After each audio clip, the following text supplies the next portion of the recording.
evening's live question and answer. We've got the new Swarovski 8x42 ELs with the tracking assistant, a Sako S20 308 rifle, and we've got both stock variants here. And then just a smaller, slightly more incidental thing, we've got the new Screw It bore guide from MTM, thanks to Hannon's Reloading. There'll be lots more to talk about. Please turn up, please bring your questions, and I'll tell you what I can. Thanks for watching. Bye for now. Well, good evening. This is Chris Parkin Shooting Sports Tuesday night live show. A little bit different tonight, so if you see my eyes dodging around, it's because we've got various cameras running in simultaneous actuation, whatever the word is, because we're going to be putting this one up on YouTube as well. If you're watching on YouTube and you want to join us next week or in a fortnight's time, look for me on Facebook, which is Chris Parkin Shooting Sports, or you can see me on Instagram on Chris Parkin 431. My YouTube channel, as you'll probably know because you're watching it on here now, if you're watching it on that, is CP431. Thanks to the mystery of time and the time of which I've had all these accounts running, they've got slightly different names, but hey, variety is the spice of life. So, if you're here on Facebook, as we generally try to do every sort of 2 weeks or so, good evening and welcome. So, we just need to synchronise everything now so I can see the posts appearing and everything appears to be working. So, good evening everybody. Right, Mikey, you are number one here tonight, Mikey, so hello to you. Have you got any questions? Please bring them forward. Graham, good evening Graham. So, what have we got to ask? What has anybody been up to?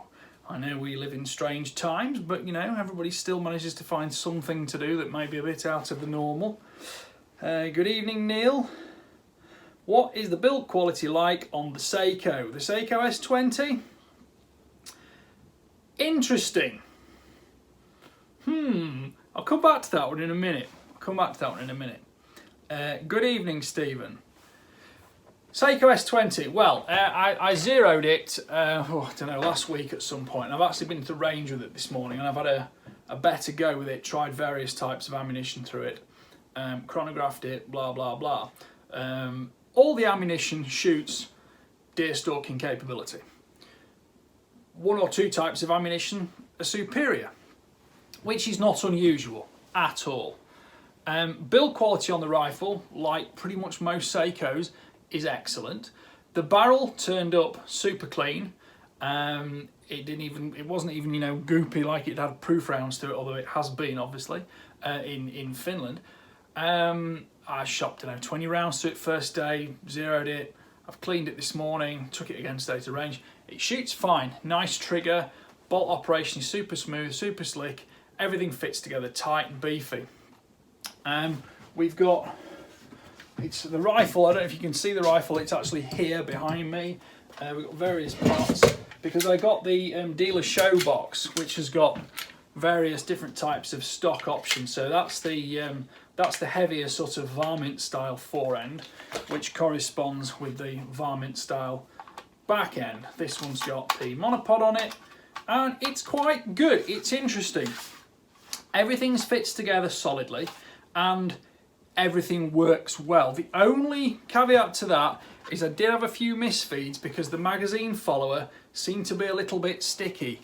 It is a brand new rifle, so maybe it'll wear in, we shall see. I mean, in the dealer box I've got, oodles of magazines have been supplied with it, so we might just try one of the other ones.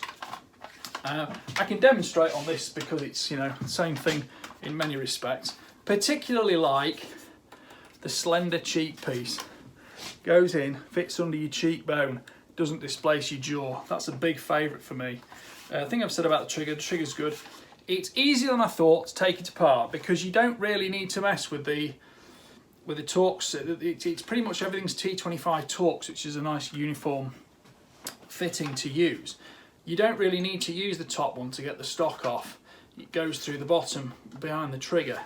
So it's sort of strange in a way because it's not really a switch barrel rifle, it's more like a switch stock action. But it does shoot well. I quite like it, but compared to older Sakos, although Sako, what did Sako do? I mean, sort of in recent history, things like the TRG and things like that are synthetics, and some of the lighter synthetics on things like the Finlight and stuff like that. The stock material, it's quite nice. It's a very technical sort of look. It's quite futuristic without being too kind of techno. It's more sort of in the colour and the materials. I don't know, maybe it just feels a little bit plasticky, that's all, because it's not a soft touch finish, it's a smooth polymer finish. Everything about all the mouldings looks superbly finished. And in terms of what they've used in terms of incorporated aluminium components, quick release stud fittings, M-lock rail, and you know, conventional aluminium bedding and the recoil look and things like that from Sako, it's a functionally excellent rifle, other than that slight magazine issue, which I think is this particular magazine. So yeah, I don't even know how much they cost. I was actually supposed to go on a stalking trip about 18 months ago before they were launched, but I got flooded the week before we went, so I had to cancel that one. Just to pick the rifle up and show you, that is it. I'm right-handed, this is a right-handed rifle, this may well be flipped image-wise. So, I don't love the bolt handle, to be honest, it's sort of serrated. It's fine, it's good in gloves, but you know, today was only like 1 degree, and I didn't have gloves on, but probably would have done for a longer trip out. 3-position safety, it's got the usual bolt unlatch switch at the front there, so you can unload it. And you know, one of the nice things about it is it's got Picatinny. It's not a full Picatinny rail, but it's got Picatinny or Weaver, I haven't measured them, but those kind of fittings at the back and the front. And the mounting solution that's come with it is Sako's own mount, which fits on a bar. This is a 0 MO8 inclination bar, and it's got 30mm medium rings on it. I've got 25.4, I've got 30 low, 30 high, 34 and 36mm rings, so the options are all there. Handling and balance is good. It's smooth under recoil, you've got good linear transit on it. Magazine release is it's quite a large button at the front, so it's very easy to get the magazine in and out. Interestingly, compared to older Sakos, where you had the twin stack magazine, this is a single centre feed. So with it being a 3-lug bolt, let me just take the bolt out, there's the bolt. With it being a 3-lug bolt, I'm surprised they've gone to a centre feed from what used to be the twin column, because the downside now is you've got to take the magazine out to load the magazine. Whereas before, although, you know, quicker with the mag out, click, click, click, they go in the top. In the gun, you could actually push an odd follow-up back into the mag if you needed to. It's not the be-all and end-all of life, just the difference. One thing I will say back in its benefit is if you know you run out of rounds in the mag, you drop a round in the chamber and the bolt will close straight down and load it fine. So it's screw cut, this one's got a Stellar moderator on it. I'll be making a full video at some point. I did some filming of the footage today. I need to breathe now. Right, let's turn around and have a look at some questions, because I'm yakking away and I can see all sorts of things appearing on the screen. Ooh, lots of questions, right. Good evening to everybody. Stephen, Craig, John, Mikkel from Denmark. Hello from Denmark. Yes, why is the 243 being done away with, Mikey? I don't know. You'll have to ask them that. I'm not the marketing, I'm not the engineering. I just play with the guns. I really hate reading instruction books because I want to give my opinion on it, because I actually did a piece of the video today saying, you know, I don't want to be trying 200 rounds of every different bullet combination, because your average guy who goes into a gun shop and buys a rifle, a couple of boxes of ammo, he wants it to work. He hasn't got the time, the money, the inclination to do all that kind of testing. Right, let me catch my breath. Chris Lewis, no Neil Rag tonight. Neil did offer actually, but I think Neil and I are going to do something on a Friday night, because I think my audience and Neil's audience, there is crossover, but you know, his kind of thing and my kind of thing do sort of fill an hour on our own anyway. But the one thing we really want to do is the 2.2 rimfire stuff, because he's put together a Tikka T1X, which, you know, is a great rifle. I loved it because when I went to the Sako factory a few years ago, that was just before it was launched and it was a cracking gun. He's done one of those in a stock. He's added an aftermarket stock to it, so he's made himself like a long-range rimfire. I, as I've probably told you a billion times, bought the CZ457. I liked it that much. So we're going to do something about long-range rimfire. This was first discussed back in sort of November, December time. And at the time, there was a possibility that Neil and I were going to be able to shoot together and do some filming together, but that kind of got, knocked on the head because of the third lockdown, or was it the second lockdown, return of lockdown, something like that. Right, Paul, how's it going, Chris? What's your background in shooting? Do you shoot competitions or do you just do reviews? I used to shoot a bit of competition shooting wise at Diggle and places, but to be honest, it didn't really. I liked shooting McQueens, and I did fly shoots, egg shoots, stuff like that. I never really got into the specialist disciplines because it was too focused and it was too expensive. My competitive background is before rifles, it was in archery, so I'd done enough competition in archery to pretty much fill my boots for a lifetime, because spending every weekend travelling around the country to shoot competition X, competition Y, then going off with some team to on a Great Britain level to a professional tournament in like Las Vegas or Italy or Turkey or something like that. I'd had enough of it, so I was never going to chase competition shooting, particularly for rifles.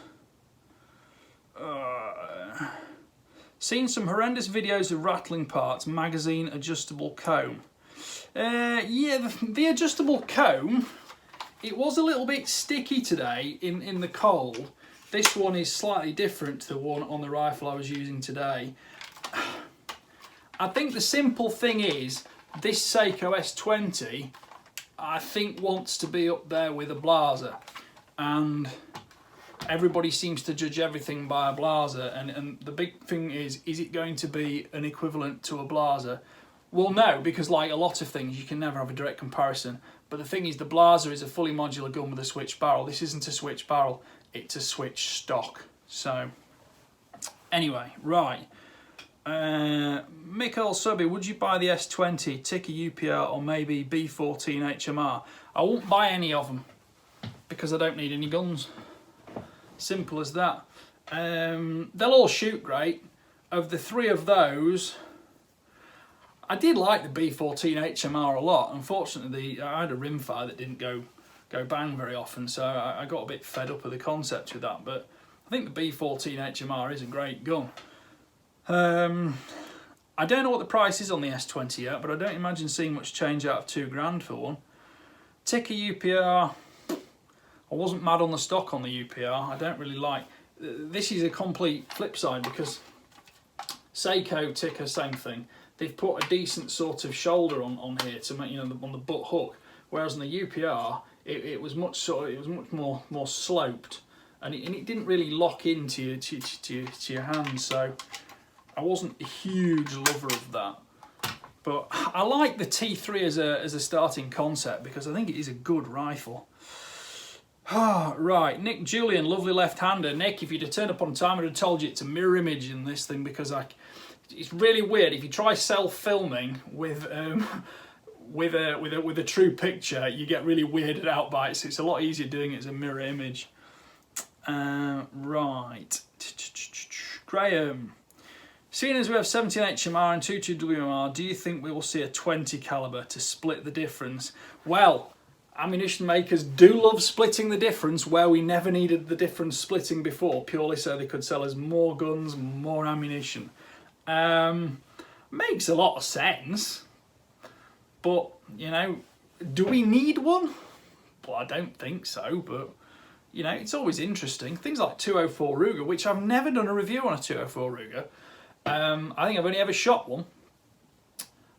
There's a lot to say for it, and I do like the concept of it, but I think to me it highlights a lot of the difference between the US culture that instigates these things and the fact that a lot of UK viewers, readers and Facebook people think, oh wow, the Americans think it's great, we must think it's great. And that's not necessarily. It's like, for decades, certainly for 10, 15 years, we had moderators and they never had any suppressors. And one of my American friends, an archery friend, came over here, saw I had a sound mod rate on a foxing rifle, and he was blown away almost, because how have you got those? I said, well, we consider them fairly normal, to be honest. But yeah, I don't know, a 20 caliber rimfire does sound quite fun, but So there you go, Neil is live with Roger tonight, apparently. Roger rang me the other day, but I told him that I wasn't going to do it. Sorry, Roger. But they've got different things to talk about with me, so there we go. Klaus, good evening, Klaus. Hi from Denmark. I have the Sako 75 because of the ability to load with the magazine in. This would only be interesting if I could do the same. I'll stick with the old lady. Funny enough, Klaus, my first centerfire was a Sako 75 22-250. I have to say, the big thing about having the Sako over the Tikka, given the fact the barrels and everything and the Maxons and everything like that, it's all made in the same machine in the same factory, same building. The big thing about having the Sako was with a twin column mag, you could load them through the top. The Tikka you couldn't. Well, now you can't with either. I don't actually know if the S20 is supposed to be a replacement for the 85, but I think they discontinued the A7, and personally I thought the A7 was the jewel in the Sako Tikka crown, to be quite honest. I really like the A7. Funnily enough, I actually hunted with an A7 when I was in Finland. Everybody else got Sako 85s and I got an A7. They thought, haha, Chris only got an A7. I thought, no, boo, sucks to you, I'm quite happy with this one. But then again, I was a gun reviewer. They were other people. Chris, so my gun safe won't accommodate my rifles with scopes fitted. Can you recommend a good 34mm QD mount? What's the best one or two piece? Clearly cheaper the better. So you've got a load of 34mm scopes and a load of guns, and the cabinet's too small to fit them in. Buy a bigger cabinet. Don't start messing with QD mounts unless there's a really good reason for it. Buy a bigger cabinet. I shall just wet my whistle, sorry. Right. Liam. Hi Chris, if you had to pick one rifle scope cal to do all your hunting, what would you choose? I never offered anybody a Hornady baseball cap tonight for an interesting question, but Liam, you wouldn't have won it with that one because it's been asked so many times. I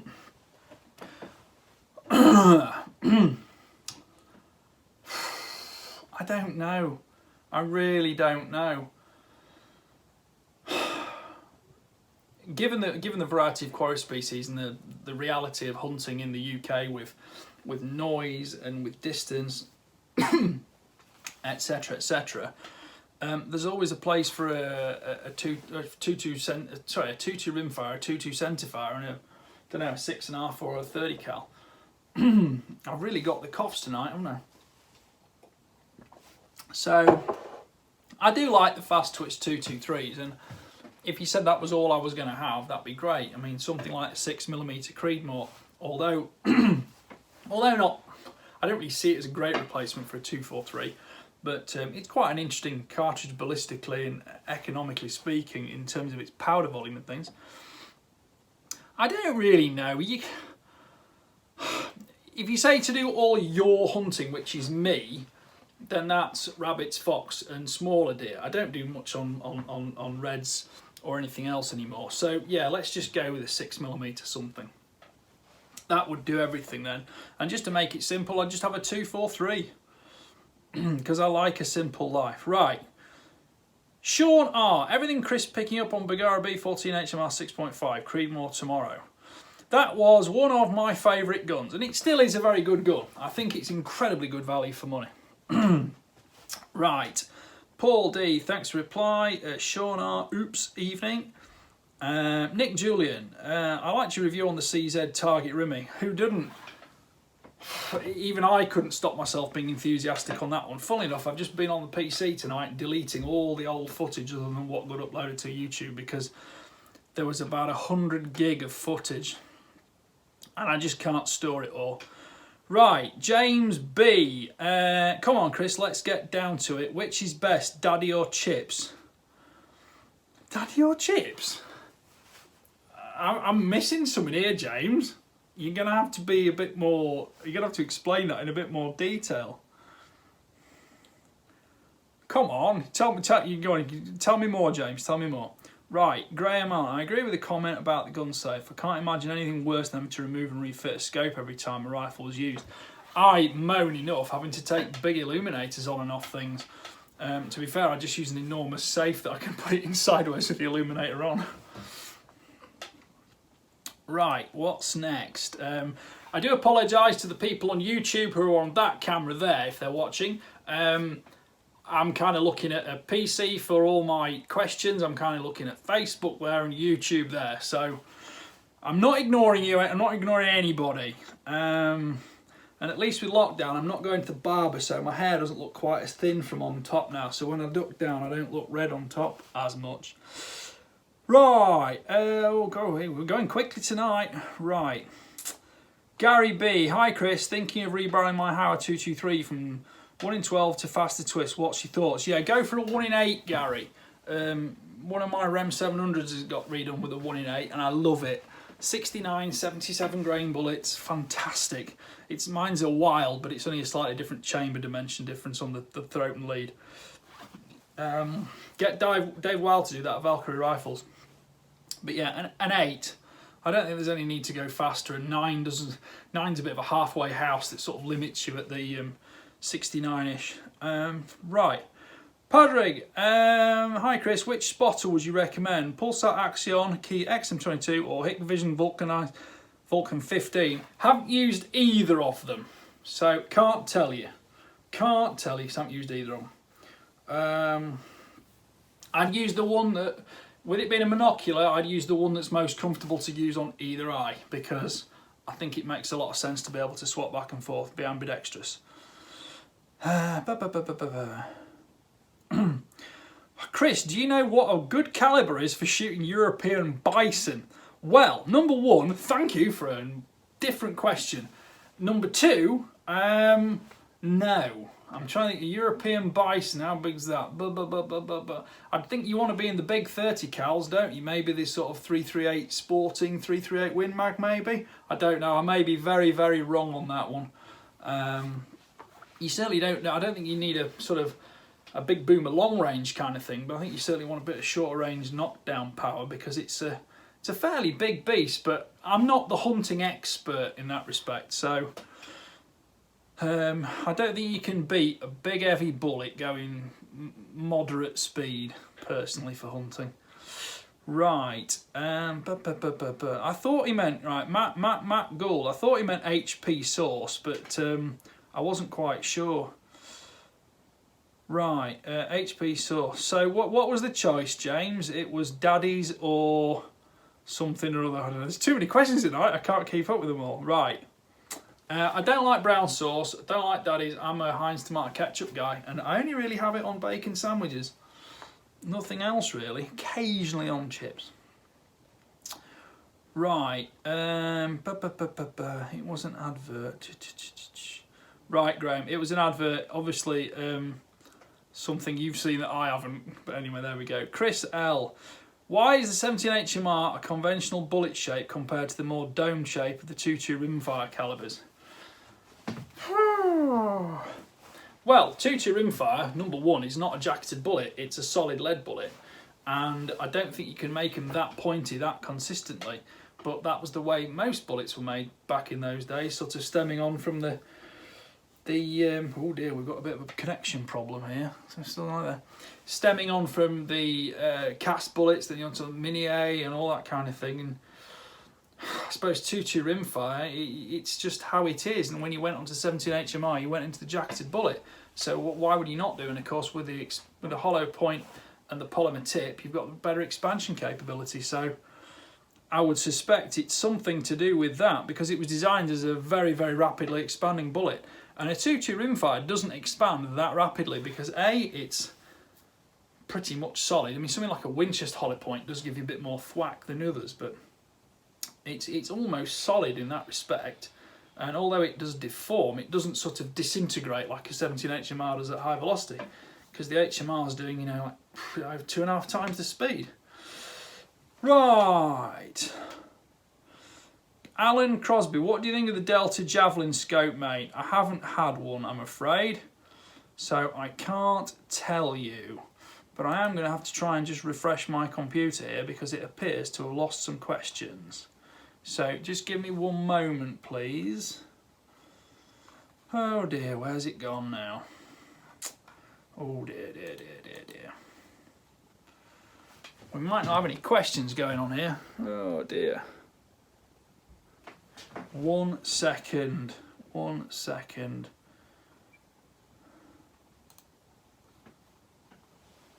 Oh, it's quiet. It's tumbleweed blowing past.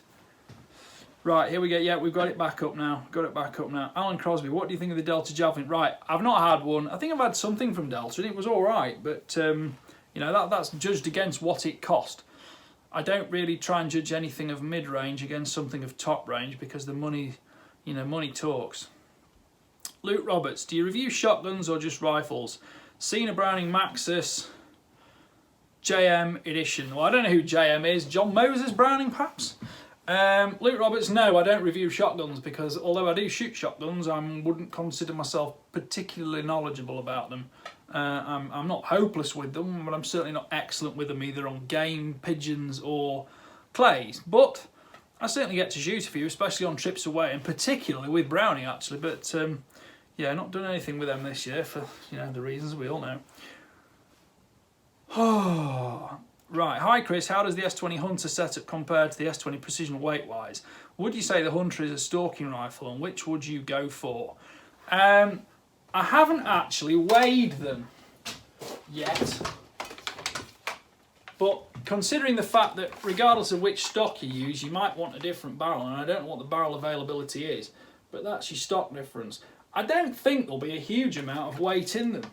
Not in the back end. The front end you might have a bit of weight difference because you've got a bit more aluminium in this one with the M-lock rails and things. But I will weigh them for both articles. I'll weigh the stocks in comparison with each other.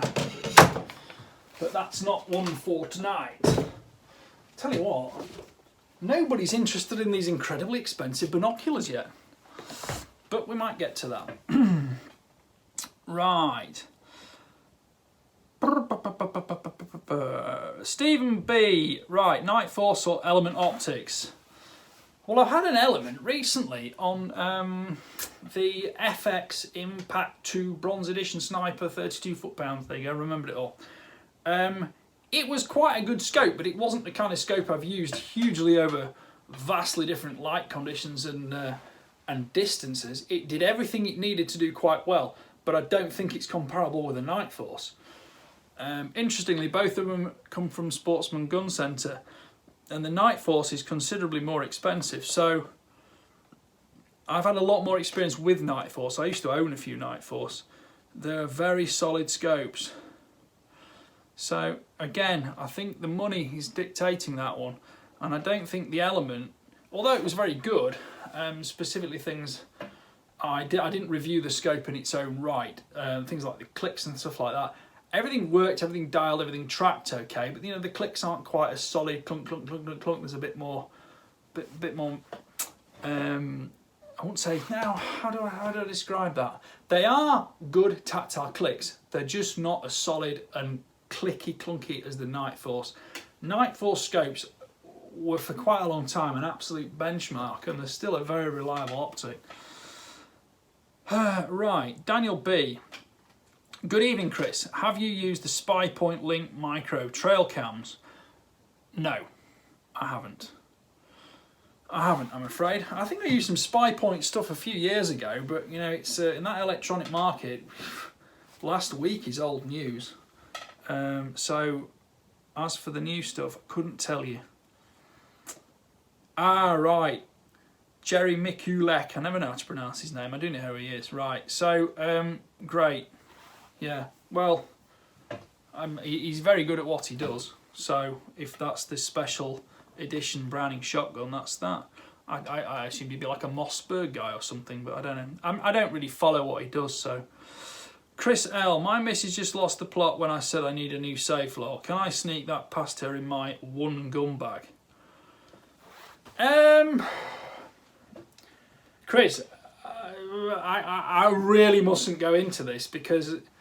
Come on, get your safe and have some have some say in this. And if you can't get it straight, you know, bend the rules, get the safe. You want the safe, you need the safe, it's a fact of life. Next time she asks you to, you know, wash up, lay the table, something like that, I'm sorry dear, I can't. I've got to reset all my optics. I'm messing about with quick release mounts, something like that. If only I had a larger gun safe, I'd have so much more time for you, darling. Anyway, there we go, right. Graham Allen, maybe not Jerry McCulloch, actually. Well, there we go then, Graham. So, are we still live? We are still live. Have we got any more questions? Good evening, Chris B, Chris L. Right, oh, here we go. John Watts. John Watts, John Watts, John Watts. John Watts, you're not the John Watts that put my new roof on, are you, John? Because I think you're a shooter, aren't you? Tell us about the binos, Chris. How do you compare to the Leica or the Zeiss? Well, thereby hangs a tale. I received the binoculars first. I did the press briefing a couple of weeks ago and I listened to all the details and I made all the applications and they sent me a set first. So I have, I think, perhaps the only set in the UK. And I was told I had them on a 2-week loan because they were off to someone else straight away after me. The only problem is these aren't launched until the 1st of February. And the big difference with these over previous EL range, other than the fact they've got the tracking assistant, which has got a compass, bearing, clinometer, etc. for actually pinpointing and tracking back. So you can, you know, say you shoot an ibex, you can go ping, it's 702 meters away on a bearing of 342 degrees. Well, when you're off searching for that following afternoon, evening at last light, you can ping back and track everything like that with it, either through these or on the app. And thereby hangs the tale. These don't get launched until the 1st of February, which I think is Monday. The app doesn't get launched till the 1st of February either, so I can't tell you anything about them at all. Other than the fact they have the usual Swarovski handling characteristics, excellent daylight optics, I mean they really are blissful. But I can't tell you about the app or anything like that because I haven't got the app yet. So I've been told my loan's been extended from when I get the app. So hopefully on Monday I will get the app. The only problem is I'm going stalking on Friday, and that's this Friday, not the one after. But there we go. Right. So what can I tell you compared to the Leicas or the Zeiss? Well, it's a while since I've had the Zeiss. They're all good binoculars. The Zeiss were the first to put the wireless connection to the ballistics. The Leicas are kind of the ones that have been around the longest ones with the, you know, the HDBs, and I've had a set of Leicas for quite a long time. The Swarovskis were better than the Leicas in the absolute poorest light at the end of the day, and I suspect they still will be. But there's a lot more to binoculars, in my opinion, than which one's the brightest in the poorest light. Now, I'll say it straight. If I needed the absolutely best binoculars for the finest image quality and poor light, I would have the Swarovski ELs. That's that. Back in my archery days when I was shooting for Great Britain, I got a set of Swarovski ELs, 10x42s for competition use, and I relied on those. They were optically blissful. I told people it's like having better eyes. But when you start bringing all the electronics into it and all the ballistics, the clinometers, the rangefinders, the temperature gauge, barometric pressure, all that kind of stuff, things get a bit more complicated. These are going to support, I think, 3 rifles. The Leica support more. I think the Zeiss support 9. I just had the Leica 3200s about a month, 6 weeks ago. I didn't have them as long as I hoped to keep hold of them for because someone else needed them, but I've used HDBs for a long time and I know them well and I like them and I trust them and rely on them. The Zeiss, although they electronically jumped ahead, I didn't quite like as much. The Swarovskis, I suspect, still will have the best image quality, but I'm not a huge fan of the shape, the big sort of curve underneath. I was using these today and although a lot of people are going to change the strap anyway, funnily enough, there's this big sort of collar, like latch thing here that you can adjust the string, just the length of the sling with. And every time I put my rifle into my shoulder, and I had to take them off in the end, because that's exactly where your rifle's kind of going into your shoulder, and it keeps pushing it off. So I know it's just a little something of nothing, that, but and there's another thing. The easily removed lens cap keeps falling off on the right hand side. So although they might be the greatest visual binoculars in the world, I can't tell you about them for shooting and ballistics until I get the app. So there we go, you'll have to wait for the reviews on that one, I'm afraid. Right, that was Stephen Ball, that was your that was the long-winded reply to your thing. As it stands at the moment, John Watts, I'd still buy the Leicas. But let's see what the app's like on this one. Rich Hudson, Sako S20 or Tikka T3 for stalking. Both of them will be as accurate as each other. Buy the one that's got the ergonomics and the functionality you want. As I said earlier, watch back earlier, and I'll tell you some of the differences and some of the similarities. Right. Liam H. Chris, I'm looking for a rangefinder for stalking and target shooting. What would you recommend? If you just want a small handheld rangefinder for daylight use, some of the smaller single handheld binoculars like Hawk or the Sig Sauer ones, they're very reliable just for measuring range. If you can get range-finding binoculars for not a huge amount of money these days. Things like the Carles ones are, I don't know, 1,000 and something. They're very, very good for combining both tasks. But yeah, for the small one, I've had a lot of success with the Sig Sauer and a lot of success with the smaller Hawk ones. Both of them have had decent optical quality, because I don't like the very cheap ones that they're very yellowy and they've got terrible colour rendition and they're sort of a bit horrible to look through. They also, some of them suffer from terrible laser beam divergence. When you've got a beam that's, putting a spot down at 100 metres, sort of 30 centimetres wide and 15 centimetres tall, it's not so great. And you're looking at sort of half that or better with high quality range finding lasers. Right, let me just scroll back a little bit. Questions?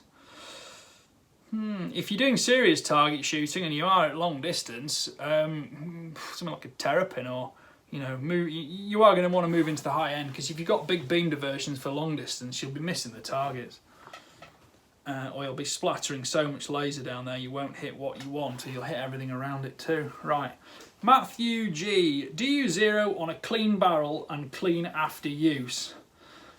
Do you know, I don't really have a system to it. To some extent, I will always, if I'm going to test the gun, I will always clean it before I take it out the first time. But I won't necessarily, judge it on every single individual group. You kind of just get a feel for the barrel. And today, I shot the Sako. I shot quite a lot of ammunition. I didn't let it get particularly cold, because to me, I kind of make it, because I have them a short time, I've got to run them quite hard to kind of exacerbate faults and occurrences that come up. And I will tell you now, the Sako hammer forged barrel had very good thermal stability, because I shot it quite hot, and the best groups were coming out, not when it was cold, not when it was hot, but it happened to be the ammo that was at that stage of the barrel's sort of thermal cycle. And then I swapped everything round, tried it the other way back, but an hour later, and yeah, the barrel is very stable at temperature, and it was fairly stable in which bullets it liked. This one particularly liked the 178 grain Hornady ELD-X, which, not all barrels like that. Some barrels like 150s, some barrels like 168s, this one like 178s. So, and none of them were bad, but the 178s were particularly better. Interestingly, I did actually shoot some 165 grain GMX non-toxic through this as well, and it shot a respectable group, because I was shooting some other non-toxic through another rifle, and I actually shot what I would consider to be the biggest group I have ever shot from a rifle, which had just shot a small stalking acceptable group like it has done for the last 5 years, and then it shot I estimated it at about 12 to 15 inches at 100 metres, and I thought that's quite special what it did with that ammo. But there we go. And there was just one of those things, just did not like each other. But you see, non-toxic solid copper, it pushes twist rates to the limits. So yeah, so do you zero on a clean barrel, clean after use? Basically, rule of thumb, I'll clean a gun, I'll make sure I've had a few shots through it before it matters what it's going to do. So for example, I took my 6555 to range with me today as well, and I had to I just wanted to check zero on it because I've not used it for a couple of months and I'm taking it stalking, and I cleaned it before I went, shot a few rounds through it. It was in the dot, stayed in the dot, thought it'll be right, you know, because I'm not just taking 500-yard shots on deer and anything like that. So yeah. I like to foul them down, but that gun doesn't seem to be particularly bothered by it. Barrels are all different. Right, Gary O. Let me just scroll through to this question now. Right, hi Chris. I tested positive for COVID last week, feeling proper rough at the moment, so I've been resting up all day. Watching your reviews, great tonic. Keep up the good work. Well, Gary, thank you for saying that. I hope you feel better soon. I haven't come into too close a contact with people suffering it, but you know, I've had a few friends who have suffered it, and they've all gone through it okay. Been a bit rough for a few days, sometimes a week. So I wish you the very best, and I hope you're fine. Thank you for watching the videos, and I'm glad they're giving you a bit of respite from feeling rough. So I think everybody would join me in wishing you the best of health as soon as possible. And at the end of the day, you'll probably get better and be better off having had it than waiting on a vaccine. So what time are we on now? Oh, 8:40. We've not done badly, but we are now with no questions left. So come on, people. Looks like there's a few popped up on there. I'm just going to refresh this page because we've got one from Chris Lewis. Be interesting to see if the bino information translates to a grid reference on the app. It's not a GPS system as far as I'm aware, Chris.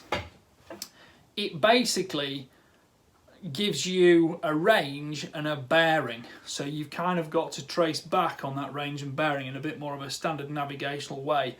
But do not quote me on that. That is what I was led to believe in the press conference. The app has a slightly more complex calculation procedure, and I think may be more closely related to what you're suggesting there. But would you rely on your phone being in full contact with everything? Okay, GPS is a little bit different in terms of it's got greater global spread. It's not like reliant on 4G or 5G network quite the same, but I'm always a bit unsure of relying on stuff, to be quite honest. Always a little bit unsure. Right, if you just give me a moment, please. I'm just going to refresh this page because my questions have disappeared. It is annoying me tonight. Hope you're still watching on YouTube, by the way, people. Neil and Roger have just popped up on my Facebook. I didn't even know what Roger looked like, so I do now. Right. Questions. Come on, let's have my questions. Right, I should bring the questions back up now. Right, Gary, Swillington. Evening, Chris. Good evening, whoever it is at Swillington. It may well be Chris. I've got 8 pairs of new EL range coming in if you haven't got any yet. Chris, you weren't watching. I have got some, but nobody's got the app yet, and the lens cap has just fallen off again.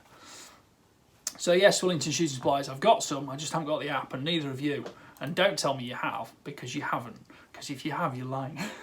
Because you know full well that Peter told me it's not available till next week. Right, well, I think we've dried up for questions now, people. So, we've pretty much covered everything tonight. The one other little thing I have got is the Screw It, which is not a euphemism, a comment on society, anything like that. It is, and I haven't even opened it yet, MTM products. Hannum's reloading in Garforth near Leeds import MTM. MTM make great kit, injection molded polymer, everything from gun boxes, but this is a bore guide and everybody needs a bore guide. And I shall now brutally, on screen, open this and investigate it since we have got to a dry spot. It comes in a smart plastic case, which is clear, and it would appear that we have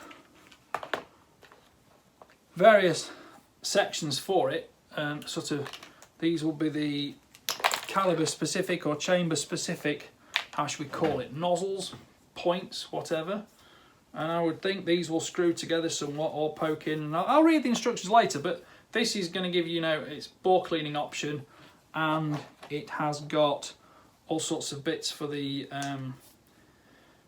bolt and what's the forth. So, there you go. You saw it live with me. I've just opened the MTM screw it, and this will be getting used because I get all sorts of rifles and all different kinds. And, a decade ago when I was really keen on my own guns, I had custom-made bore guides made for them, but not anymore.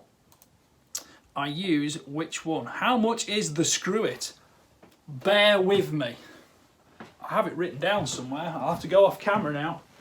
I'll be back, I'll be back, I'll be back, I'll be back. The screw it is, and I can't show you that on screen, the screw it is, retail price, £14.25, so not expensive.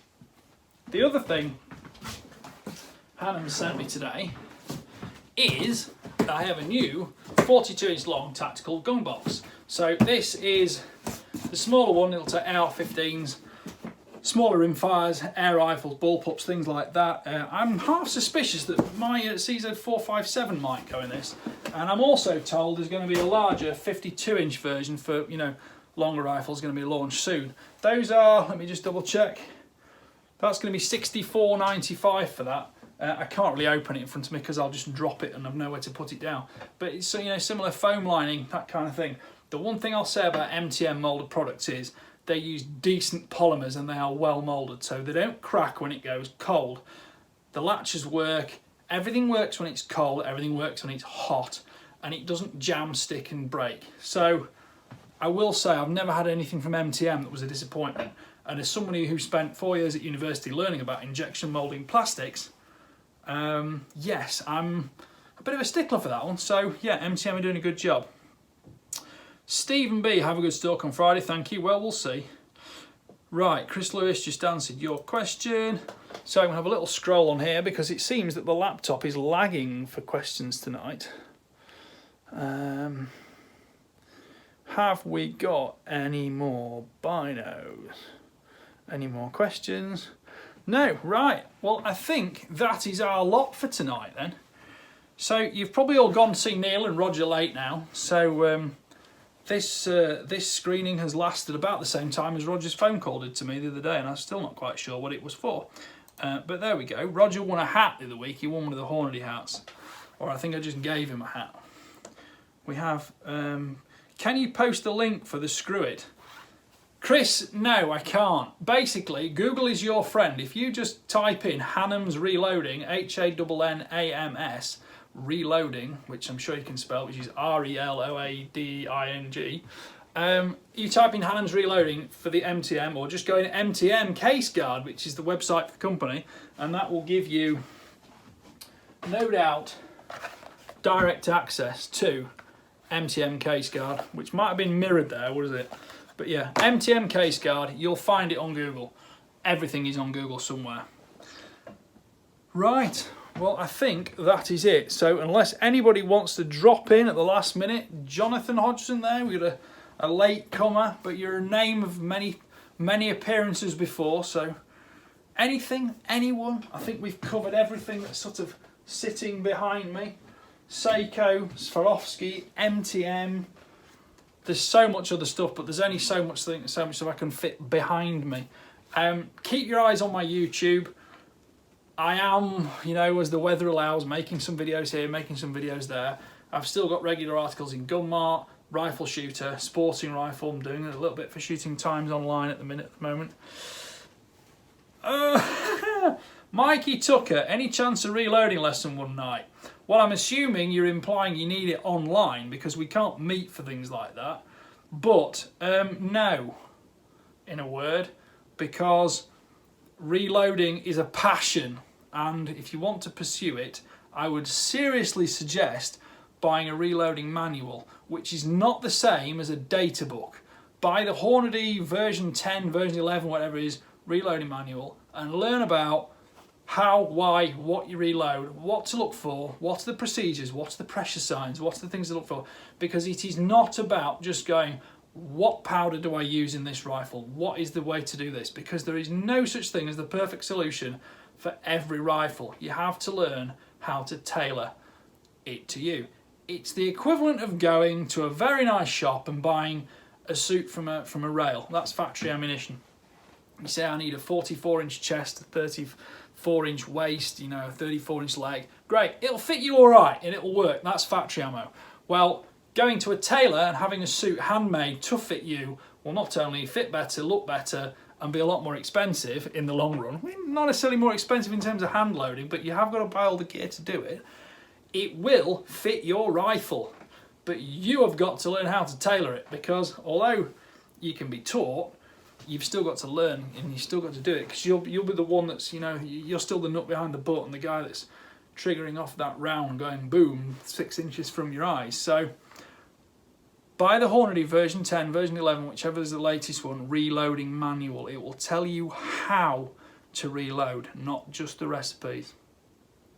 So I think that is my ending note tonight. Cousin Helen's just popped up. Good evening, Cousin Helen. Anybody else? Anybody else? We're counting down now. Ooh, we've got 11 minutes. Did a slow one tonight. Everybody's obviously gone to watch Neil and Roger. Right. Well, keep with the YouTube channel. Oh, no, someone has popped up. Show Chris, quick question. Looking for a rear bag to carry in the field. What do you suggest? Well, there are many, many different types of rear bag. Do you want a rabbit ear rear bag, or if you wanted like a squash bag, you know, a squeeze bag for use in the field? I've got a few of them from various places. I used to get them from America, but you can get them all over the place now. There's one that's a Triad Tactical I've used for years and years and years. I have also got a few from Military First. I think Helicon make them. So if you just go Google Military First, Military 1ST, the Helicon ones are not particularly expensive, and you can just get some, don't know, go on eBay or Amazon or something. You can get a bag of plastic pellets, injection molding pellets, and just fill it up as your heart's desire with that. You can fill them with rice. The only problem is if you fill them with rice, they get a bit damp. They can, you know, go a bit gammy. But yeah, so Military First, Helicon. I did a review on them a few years ago. If you send me a message, I'll see if I can dig out the article and send you the article, the pictures of it. So right, there we go. So read my magazine, read the articles. Rifle Shooter, Sporting Rifle, Gun Mart. I'm making videos on YouTube, so please like, subscribe, comment on those. Oh no, we've still got another one now. Question higher up, Chris. Aaron Reed, go on then, repeat it, Aaron, because sometimes they pop through at such rapid thing I can't keep track of them. Aaron Reed, Aaron Reed, Aaron Reed. Give me a clue, Aaron. I've got Aaron Reed that said evening. Aaron, say it again, copy and paste it. Because otherwise I'll be just very rude staring at my PC and not finding the quote. Here we go. Have you ever used a de-resonator on a rifle barrel, Chris? When you say a de-resonator, are you talking about a barrel tuner? Oh, see, it's popped up. Oh, yeah. Are you talking about a barrel tuner? Because I've never actually used them, but I do understand the concepts of them. I suppose it's a mechanical way of the way you effectively balance hand-loaded ammunition to the harmonic frequencies of your barrel. But yeah, I did actually shoot a bit of competitive rimfire bench rest when it first came around, which was 2005, 2006, something like that. And I quite liked that. I did all right at it, but then of course it turned into a money game, and everybody started buying, you know, huge quantities of batch tested ammunition and this, that, and the other. And it all got very serious, and people started doing. I mean, I got married, so I was busy that year, but a lot of people started, because you can't tune your ammunition other than batch testing. You can't change the batch. You just got to find the batch that matches your barrel best. So the way they could tune it was by using barrel tuners, which is effectively a longitudinally sliding weight that, you know, on a screw thread can be tuned to give you the balance point on your harmonics. I've never used one. I don't think I've ever even had hands on one. Interestingly, bringing up Dave Wild again, I think he was bored the other week at Valkyrie, and he made one for a centerfire as well, and he did like it, and he did seem to think he had some benefit from it. Right, Matt Gould. Right, he may have just got himself banned, actually. Sorry for my lack of questions. Just watching Chris Packham. Ha ha. Well, I'll leave that one with you. You're the one that's going to have to go to sleep with that man resonating in your head. So, right, that's it for tonight. I will hopefully see you all in a fortnight, and I will try not to coincide with Neil and Roger. I might be doing a live one with Neil on a Friday, so keep your eyes out for that. I will post it on the page, and I think we'll be talking mostly. The main crossover point, as I said, was the 2-2 rimfire long range stuff. Him with the Tikka T1, me with the CZ457. So yeah, that's gonna be quite a good one, because I get on well with Neil. We have a bit of crack when we're talking about it and gassing about this, that, and the other. Because a lot of the stuff he does is nothing to do with what I do, and likewise me and him. So it's always interesting when you find somebody where you've got this sort of mutual area of interest. So there we go. Right, look after yourselves, and yeah, Mr. Man who got COVID, I hope you get better soon. And everybody else, big old boys and girls, follow the lockdown procedures, all that kind of stuff, and we'll get there in the end. I'm sure we'll get there in the end. Right, good night, everybody.